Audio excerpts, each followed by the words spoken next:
बुंदेलखंड जिसे कभी औद्योगिक रूप से पिछड़ा माना जाता था, अब उसे ग्रीन एनर्जी और स्वच्छ ऊर्जा के केंद्र के रूप में पहचाना जाएगा। क्या है खबर? तो आइए जानते हैं, इसी विषय में बात करेंगे। दरअसल मध्य प्रदेश के सागर जिले से खबर है। सागर जिले में बीना के पास करमपुर इंडस्ट्रियल एरिया जो है, वहां पर 1500 करोड़ की लागत से ग्रीन एनर्जी आधारित हाइड्रोजन प्लांट अब स्थापित किया जाएगा। और इस तरह से बुंदेलखंड के लिहाज से हम कह सकते हैं कि न सिर्फ ये ग्रीन एनर्जी की दिशा में एक महत्वपूर्ण कदम होगा, बल्कि वहां पर रोजगार का सृजन भी होगा और साथ साथ भारत का जो ग्रीन मिशन है, ग्रीन एनर्जी मिशन है, उसकी दिशा में भी ये एक संबल के तौर पर काम करेगा, एक और बढ़ते कदम के तौर पर काम करेगा। तो ग्रीन हाइड्रोजन से बदलेगा बुंदेलखंड, इसी शीर्षक के अंतर्गत सबसे पहले बात करते हैं इस प्रोजेक्ट के बारे में। इस परियोजना की लागत कितनी हुई? तो 1500 करोड़ रुपए इसकी लागत होने वाली है। यानी कुल परियोजना की जो लागत है वो आपको पूछा जा सकता है एग्जाम में। और साथ साथ 67 हेक्टेयर में अनुमानित भूमि क्षेत्र में इसको डेवलप किया जाएगा, इसकी इस पूरी प्रोजेक्ट को लगाया जाएगा। और ये अगर देखेंगे आप, तो जो क्षेत्र है बीना सागर मध्य प्रदेश में करमपुर इंडस्ट्रियल एरिया है, वहीं पर ये लगाया जाएगा। और किस कंपनी के द्वारा? तो TKIL जो है, इसके निर्माण और संचालन के लिए जो कंपनी जिम्मेदार होगी वो कौन सी होगी? तो TKIL। ये कुछ इंपॉर्टेंट फैक्ट है। इसके बाद अगर बात करें तो ये जो हाइड्रोजन प्लांट होगा, ये किस पर आधारित होगा? ग्रीन एनर्जी पर आधारित होगा। TKIL कंपनी होगी, 67 हेक्टेयर में फैला होगा। साथ साथ यहां पर किया क्या जाएगा? देखिए, यहां पर किया ये जाएगा, यहां पर आप ये समझिए कि जो ग्रीन हाइड्रोजन है उसमें क्या होती है प्रक्रिया? तो पानी को इलेक्ट्रोलिसिस के माध्यम से, यानी कि विद्युत अपघटन के माध्यम से, ग्रीन हाइड्रोजन और ऑक्सीजन दो चीजों में वो डिवाइड होता है। यानी कि पानी से ही बाई प्रोडक्ट के रूप में इसमें ऑक्सीजन बनता है और साथ साथ ग्रीन हाइड्रोजन का निर्माण किया जाता है। अब इसमें बाई प्रोडक्ट चूंकि ऑक्सीजन होता है, तो ऑक्सीजन का भी इस्तेमाल है। यानी कि इससे बनने वाली जो प्रक्रिया है इलेक्ट्रोलिसिस के माध्यम से, अगर आप देखेंगे तो दो चीजें बन रही है। एक तो हाइड्रोजन जो बनेगा, ग्रीन हाइड्रोजन बनेगा, और दूसरा जो होगा, इससे ऑक्सीजन बाई प्रोडक्ट बनेगा। तो ऑक्सीजन भी इस्तेमाल में आएगी, उसकी भी जरूरत होती है, और हाइड्रोजन जो ग्रीन हाइड्रोजन है वो भी बनेगा, वो भी इस्तेमाल में आएगा। लेकिन सवाल उठता है कि इसको ग्रीन हाइड्रोजन क्यों कहा जाता है? आपके मन में यह भी सवाल होगा कि है तो हाइड्रोजन है, तो ग्रीन हाइड्रोजन क्यों कहा जा रहा है? तो दरअसल अब इसके प्रोडक्शन को अगर सौर या पवन जैसे नवीकरणीय जो विद्युत स्रोत हैं, जो नवीकरणीय विद्युत स्रोतों का जब उपयोग हम करते हैं, और उसका उपयोग करते हुए जब जल का विद्युत अपघटन करते हैं, तो ग्रीन हाउसेस गैसेस का उत्सर्जन इसमें नहीं होता है। क्योंकि हम इस्तेमाल क्या कर रहे हैं? नवीकरण ऊर्जा के स्रोतों का इस्तेमाल कर रहे हैं, जैसे सौर ऊर्जा या पवन ऊर्जा का इस्तेमाल कर रहे हैं। तो इनका उपयोग करके जब हाइड्रोजन बनाया जाता है तो उसको ग्रीन हाइड्रोजन कहा जाता है। और इस ग्रीन हाइड्रोजन को बनाने की प्रक्रिया में क्या है? इलेक्ट्रोलिसिस है, यानी कि विद्युत अपघटन है पानी का, और इसमें एक तरफ हाइड्रोजन बन रहा है। इसका उपयोग कहां कहां होगा? तो बीना रिफाइनरी में इसका उपयोग होगा स्वच्छ ईंधन की आपूर्ति के तौर पर। साथ साथ उर्वरक जो उद्योग होता है, जो फर्टिलाइजर इंडस्ट्री है, वहां पर भी इसका उपयोग होगा।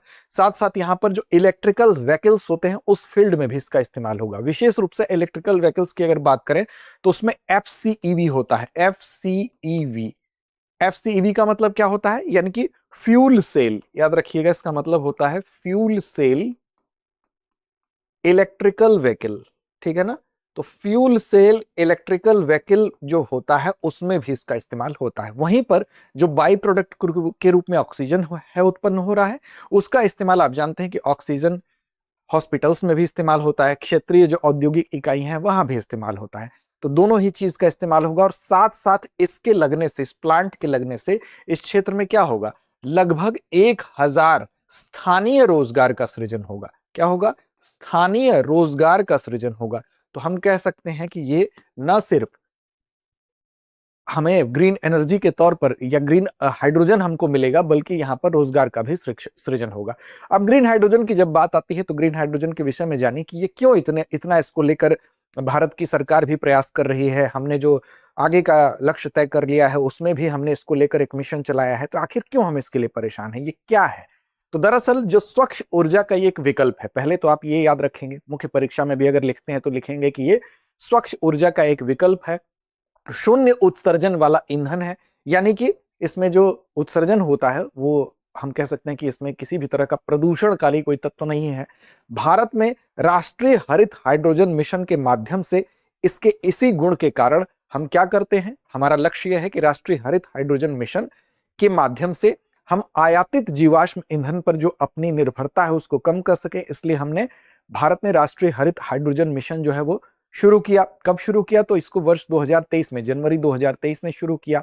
और इसके माध्यम से ये लक्ष्य है कि वर्ष 2030 तक जाते जाते हर वर्ष लगभग 5 मिलियन मीट्रिक टन जो हरित हाइड्रोजन है उसका प्रोडक्शन किया जाए, इसके इंपॉर्टेंस को देखते हुए, ताकि आयातित जीवाश्म ईंधन पर निर्भरता भी कम हो सके, निर्यात के अवसर हम पैदा कर सकें और साथ साथ 2070 तक हम जो शुद्ध शून्य उत्सर्जन का लक्ष्य रखे हैं उसको भी प्राप्त कर सके और 2043 तक जाते जाते हम जो कह सकते हैं कि जो आत्मनिर्भरता का जो लक्ष्य हमने तय किया है कि ऊर्जा में हम आत्मनिर्भर हो जाएं, उस लक्ष्य को भी प्राप्त कर सके। ठीक है, अब देखिए इसमें अगर देखें तो यूनिवर्स का, अगर हम हरित हाइड्रोजन या हाइड्रोजन की बात जब करते हैं तो ये पूरे यूनिवर्स में अगर आप देखेंगे सबसे हल्का, सबसे सरल और सबसे प्रचुर मात्रा में पाए जाने वाली ये क्या है? एक ज्वलनशील गैसीय पदार्थ है जो कि रंगहीन होती है, यानी कि कलरलेस होती है, गंधहीन होती है, स्वादहीन होती है और नॉन टॉक्सिक होती है। ठीक, तो ये इसके विषय में आपको याद रखना है। और देखिए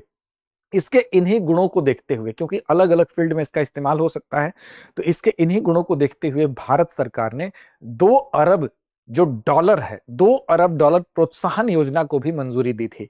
तो इसका इंपॉर्टेंस, इसका लाभ क्या है? अब सवाल ये उठता है। तो हरित हाइड्रोजन मिशन अगर 2023 में हमने शुरू किया तो जाहिर सी बात है कि उसके लाभ को देखते हुए ही शुरू किया गया होगा। एक तो पहला लाभ यह है कि ऊर्जा भंडारण में इसका इस्तेमाल होता है, यानी कि अगर अतिरिक्त बिजली का निर्माण कहीं पर हो रहा है तो उसको हाइड्रोजन के रूप में स्टोर किया जा सकता है। जैसे सोलर से एक्स्ट्रा बिजली बनी तो हाइड्रोजन बना के उसको स्टोर किया जा सकता है और उसी हाइड्रोजन से फिर बिजली भी बनाई जा सकती है। तो एक तो हम ये कह सकते हैं कि ऊर्जा भंडारण में इसका इस्तेमाल होता है। दूसरा, चूंकि इसमें बाई प्रोडक्ट होता है जो वो ऑक्सीजन होता है, और ऑक्सीजन का इस्तेमाल हम औद्योगिक स्तर पर भी करते हैं, चिकित्सा में भी करते हैं, तो बाई प्रोडक्ट भी इसका यूजफुल है। दूसरा लाभ ये है। तीसरा ये है कि इसमें किसी भी तरह का प्रदूषण नहीं हो रहा है और वैश्विक रूप से कई देश ऐसे हैं जो कि बिजली के उत्पादन में औद्योगिक इस्तेमाल और साथ साथ आवासीय इस्तेमाल भी कर रहे हैं। ठीक, तो औद्योगिक इस्तेमाल के साथ साथ आवासीय उपयोग भी बिजली उत्पादन में इसका किया जा सकता है, तो ये इसके इंपॉर्टेंस को और बढ़ाता है। और साथ साथ प्राकृतिक गैस के साथ साथ ग्रीन हाइड्रोजन के मिश्रण का उपयोग भी किया जा सकता है। तो इस तरह हम कह सकते हैं। इसके अलावा अगर आप देखें तो चाहे वो इस्पात उद्योग हो, चाहे उर्वरक उद्योग हो, या घरों में बिजली, खाना, पानी, इमारतों को गर्म करने में भी इसका इस्तेमाल किया जा सकता है। और हाइड्रोजन के साथ जो मिश्रण है इसका नेचुरल गैस के साथ मिलाकर भी इस्तेमाल हो सकता है। तो इसके बहुआयामी उपयोग को ध्यान में रखते हुए ही भारत सरकार ने क्या किया था, जनवरी 2023 में हरित हाइड्रोजन जो मिशन है उसकी शुरुआत की थी। तो ये भी आपको याद रखना है। अब सवाल उठता है कि इसका प्लांट जब लगेगा बुंदेलखंड में, आगामी 2 साल में इसके संचालित होने की संभावना है, तो उससे औद्योगिक विकास का एक नया मानक बनेगा। कैसे बनेगा? क्योंकि देखिए पारंपरिक दृष्टिकोण क्या था कि जीवाश्म ईंधन यानी फॉसिल फ्यूल का उपयोग ऊर्जा के स्रोत के रूप में किया जा रहा था। अब इस ग्रीन प्लांट के लगने से क्या होगा, इस ग्रीन हाइड्रोजन का प्रोडक्शन हो गया तो 100% जो है हरित ऊर्जा यहां पर मिलेगी। पर्यावरण पर जो नकारात्मक प्रभाव पहले पड़ रहा था, मान लीजिए आपने कहीं पर कार्बन कोयले का इस्तेमाल आप कर रहे हैं, अब उस जगह पर अगर इसका इस्तेमाल करेंगे, ग्रीन हाइड्रोजन का इस्तेमाल करेंगे, तो वहां पर नगण्य प्रदूषण होगा, शून्य कार्बन फुटप्रिंट वहां पर मिलेगा। तो हम कह सकते हैं कि पर्यावरण भी वहां पर सेफ रहेगा।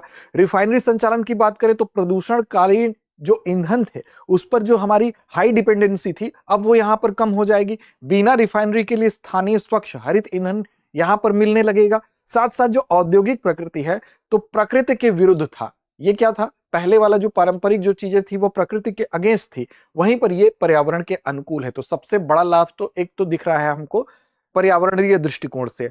और दूसरा लाभ, अगर हम सारे लाभों को एक स्लाइड में देखना चाहें तो सबसे पहला लाभ तो हमको आर्थिक लाभ होगा, यानी कि बुंदेलखंड का जो क्षेत्र जो कभी औद्योगिक रूप से पिछड़ा था, अब वहां पर एक आर्थिक लाभ देखने को मिलेगा, क्योंकि यहाँ पर औद्योगिकीकरण वहां पर उस क्षेत्र में जो है उसको नई गति मिलेगी और सागर क्षेत्र में नए उद्योग और बाहरी निवेश यानी बाहरी इन्वेस्टमेंट को ये चीज आकर्षित करेगी। दूसरी बात, पर्यावरण पर जो हम इंपैक्ट देख रहे हैं उसकी चर्चा हम पिछली स्लाइड में कर ही चुके हैं कि कार्बन उत्सर्जन में भारी कमी आएगी तो पर्यावरण का संरक्षण होगा। और तीसरी इंपॉर्टेंट चीज यह है कि यहां पर सामाजिक सोशल इंपैक्ट भी पड़ेगा, क्योंकि 1000 यहां पर डायरेक्ट आपको जो एम्प्लॉयमेंट है यानी कि प्रत्यक्ष रोजगार, यहां पर 1000 रोजगार सृजित होंगे। वो रोजगार कौन पाएगा? यहाँ के लोकल युवा पाएंगे। तो स्थानीय युवाओं के लिए एक सुरक्षित भविष्य और रोजगार के व्यापक अवसर भी मिलेंगे। तो हम कह सकते हैं कि इस परियोजना से न सिर्फ एक आयाम बल्कि हमको बहुआयामी दृष्टिकोण इसका दिखाई दे रहा है, यानी कि आर्थिक लाभ भी होगा, पर्यावरणीय लाभ भी होगा और सोशली इसका इंपैक्ट भी दिखाई दे रहा है रोजगार सृजन के माध्यम से। तो इस तरह से जो बुंदेलखंड क्षेत्र जो कि अपेक्षाकृत पिछड़ा माना जाता है, अब इससे औद्योगिक गति के साथ साथ सामाजिक और आर्थिक सशक्तिकरण भी होगा। आगामी 2 साल में इसकी तस्वीर बदलने की उम्मीद है। अब देखिए, राष्ट्रीय हरित हाइड्रोजन मिशन की शुरुआत कब की गई थी? यह विकल्प आपके सामने है, इसके आधार पर इसका जवाब अब आप दीजिए कमेंट बॉक्स में, ताकि आप कितने बेहतर तरीके से हमसे जुड़े हैं ये हमें भी पता चल सके। तो जनवरी 2021, जनवरी 2022, जनवरी 2023 या जनवरी 2024। साथ साथ चैनल को सब्सक्राइब नहीं किया है तो कर लीजिए, क्योंकि आगामी कुछ समय में हम लगातार आपके लिए कुछ बेहतर अपडेट्स लेकर आते रहेंगे। तो लड़ते रहिए, अपने लक्ष्य की ओर बढ़ते रहिए। अब एग्जाम की तैयारी को और बेहतर करने के लिए हमारे चैनल को लाइक, शेयर और सब्सक्राइब करना ना भूलें।